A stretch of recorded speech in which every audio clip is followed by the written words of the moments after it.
வணக்கங்க. நான் குரோப்ரஸ் வெல்வெட் பேசுகிறேன். எல்லாம் எப்படி இருக்கீங்க? ரொம்ப நாள் ஆச்சு பார்த்து.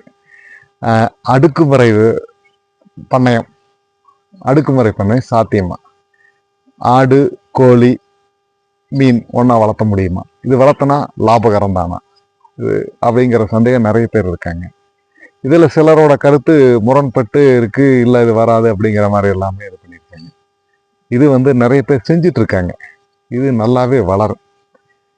சீதோசனா இது பிரச்சனையே இல்லை. ஏன்னா அதுக்கான அமைப்பு கொடுத்துட்றோம். அடுத்தது என்னங்கன்னா, இது மூணு ஒன்றா செய்யும்போது நமக்கு இடம் ரொம்ப ஒரே செலவு ரொம்ப ஒரு அமைப்பு கொடுக்கறதுக்கான செலவு ரொம்ப குறையுது. ஒரு 2 ஏக்கர் இருந்தால் ஒரு 50 ஆடுக்கான பண்ணைய சிறப்பாக அமைச்சு தரலாம். அதுக்கான மானியம் கொடுக்குது. அதாவது இந்த ஆடு கோழி ரெண்டுக்குமே கால்நடை துறையிலிருந்து மானியம் கொடுக்குறாங்க, மீனுக்கு மீன் வளத்துறையிலிருந்து கொடுக்குறாங்க. ஸோ இதனால நம்மளுக்கு இதில் மானியம் எடுத்துக்கலாம்.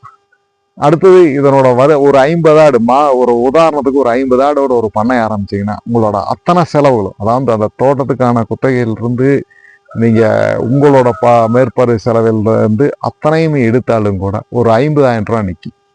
இது சாத்தியம் தானா? கண்டிப்பாக சாத்தியம்தான். இது சம்மந்தமான விரிவான உங்களுக்கு விளக்கங்க தேவைப்பட்டால் என்னை கூப்பிடுங்க. நான் உங்களுக்கு அத்தனை விளக்கங்க தர தயாராக இருக்கேன். நன்றி, வணக்கம்.